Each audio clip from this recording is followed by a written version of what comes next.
السلام عليكم، ازيكم حبايبي؟ عاملين ايه؟ يا رب تكونوا بخير.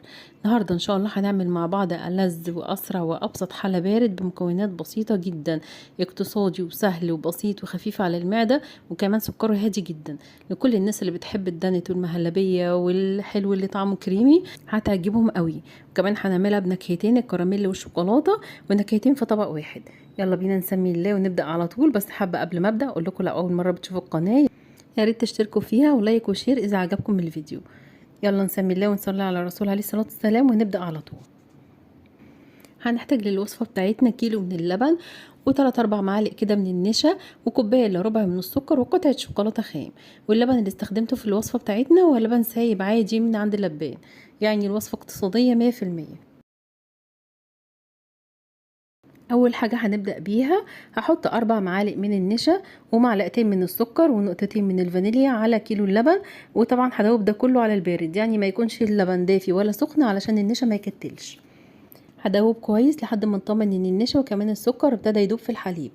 تاني خطوة هروح على حلة سخنة على النار، هحط فيها نص كوباية من السكر، ودي باقي كوباية الا ربع.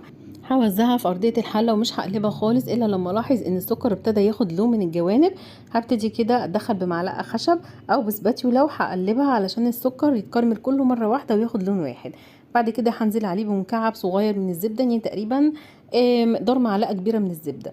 واول ما تدوب هنزل عليها بخليط اللبن اللي دوبت فيه النشا والسكر، بس بالتدريج، واكون مهديه النار علشان هنا يعني بتحصل بقى فوران، فناخد بالنا بس علشان ما يطرطش علينا يعني وما تحصلش اي حاجه. اكون مهديه النار خالص وهنزل بالتدريج مع استمرار التقليب. ولو لاحظت ان السكر ابتدى يتكتل هقلب لحد ما يفك معايا. هو مع السخونيه واستمرار التقليب بيفك خالص وبيبقى سايل.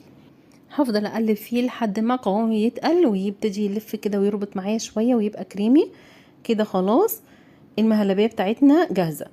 هجيب بقى الاطباق او الكوبايات والكاسات اللي هصب فيها، وهبتدي احط فيها نص كميه المهلبيه اللي هي بطعم الكراميل. كده احنا جهزنا المهلبيه اللي بطعم الكراميل. هصبها في الاطباق واسيبها تهدى كده وتتشمع لحد ما اجهز الطبقه التانية. هاخد بقيه الخليط او المهلبيه الموجوده في الحله، هحط عليها مكعبين 2 بس من الشوكولاته الخام، ولان الشوكولاته كانت معايا قليله فحطيت معلقتين من الكاكاو الخام وابتديت قلبتهم، بس ما حطيتهمش على النار، هما بالسخونيه بتاعه الحله وبتاعه المهلبيه الاولانيه دابوا خالص.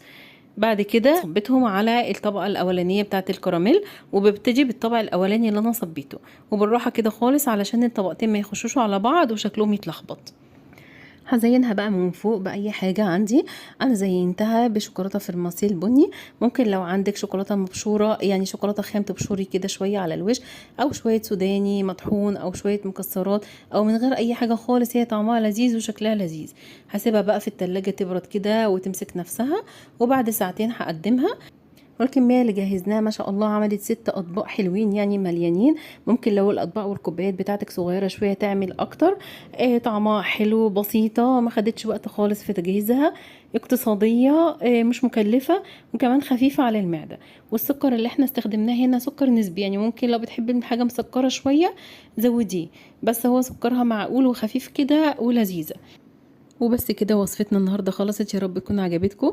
ما تنسوش ان عجبكم الفيديو اعملوا لايك وشير واشتركوا في القناه، وفعلوا الجرس على الكل عشان توصلكم اشعارات بكل حاجه جديده انزلها. اشوفكم على خير ان شاء الله في وصفات احلى.